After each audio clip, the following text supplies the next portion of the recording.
Mas agora o encontro secretário-geral da UGT, Carlos Silva. Agradeço a sua participação aqui neste debate. Com que expectativa aguarda o Orçamento de Estado que o Governo está a preparar? Seria importante uma descida de impostos? Olá, bom dia, Manuela Cássio, a todo o vasto auditório da TSF. Muito obrigado mais uma vez pelo convite. Bem, naturalmente, quando se discute orçamento, nós somos repetitivos e reafirmamos aquilo que o movimento sindical não pode deixar de reafirmar em relação aos trabalhadores. Ouvimos os empresários, naturalmente, incidirem as suas preocupações sobre a forma como as empresas olham para o crescimento económico e para, enfim, a retoma da economia, e nós olhamos para, naturalmente, a questão dos trabalhadores.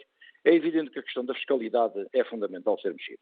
Aliás, o Governo já deixou, ou pelo menos deu a conhecer, que haveria, da sua parte, intenção de aumentar a progressividade do IRS pela reintrodução de 2 escalões, inclusivamente mexer em alguns níveis intermédios dentro dos escalões, o que nos parece uma medida acertada. Ela, mais do que acertada, é necessária e é essencial, porque não é só de salários que os trabalhadores vivem, é de salários, naturalmente, e é da componente fiscal dos seus rendimentos ao final do mês. Portanto, se houver aqui um desagravamento fiscal, é cidadão trabalhador deste país. Mas, naturalmente, a política salarial é fundamental. E quando eu ouço alguns empresários, com todo o respeito que tenho por eles, vindo dizer que, efetivamente, o Governo deveria, eventualmente, suster o aumento do salário mínimo nacional, mesmo até ao final da legislatura, ou seja, isso é uma coisa completamente inverosímil. Só quem não conhece a realidade portuguesa, e a realidade portuguesa é comparável com as restantes realidades europeias. Os salários portugueses são dos mais baixos da União Europeia.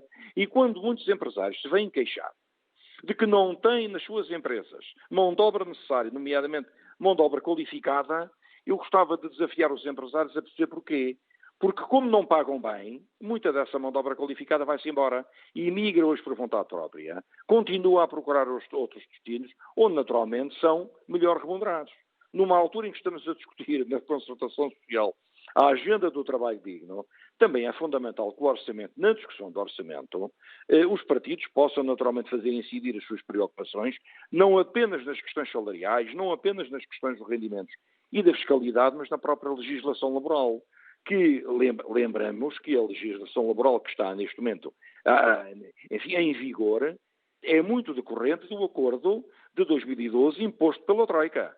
E se não fosse a UGT, seria certamente muito mais grave. Portanto, também já o dissemos e continuamos a dizer que era importante que o Governo olhasse para as indemnizações por despedimento, porque hoje é barato despedir. É baratíssimo despedir e é o que está a acontecer no país, é empresas a despedirem de uma forma completamente inverosímil há alguns anos atrás, porque é barato. E, portanto, deveria ser alterado o paradigma do valor das indemnizações por despedimento, porque pagam apenas 12 dias de salário por cada ano de trabalho, o que não é nada. E depois é necessário também mexer, e noutras matérias, os 25 dias úteis de férias, a questão do tratamento mais favorável, que, como sabe, são matérias, enfim, a UGT até está à vontade nisto, mas são matérias que, por exemplo, o Bloco de Esquerda e o PCP têm em cima da mesa como contrapartidas para a aprovação do orçamento. E nós achamos que em algumas destas questões é fundamental, naturalmente, que o governo do Partido Socialista possa dialogar e perceber que, ao fim de 6 anos de governação socialista, é de alterar algumas das questões que estão em vigor desde 2012 por alterações do Código de Trabalho. Portanto, sobretudo os trabalhadores precisam de respirar. Os empregadores deste país, com todo o respeito, mais uma vez que digo, que merecem, têm feito uma grande insistência em bloquear a negociação coletiva. São poucos os acordos de negociação contratualizados no último ano, também em virtude da pandemia. E há uma coisa que é preciso chamar a atenção ao país.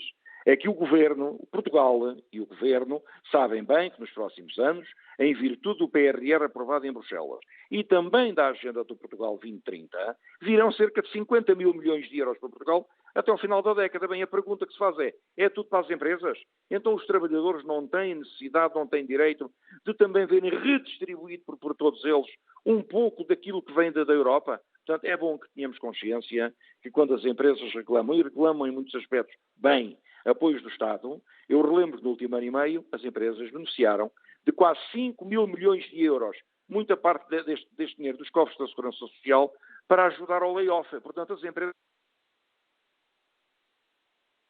eu julgo que muitas querem tudo e mais alguma coisa, mas os trabalhadores também têm direito de repartir o bolo do que aí vem e, naturalmente, que a UGT faz incidir as suas preocupações no orçamento, na fiscalidade, nas questões salariais e também nos trabalhadores da administração pública, que desde 2009 não vêm aumentos salariais. Obrigado, Carlos Silva, por nos ajudar também nesta reflexão, os alertas e as prioridades aqui definidas pelo secretário-geral da UGT.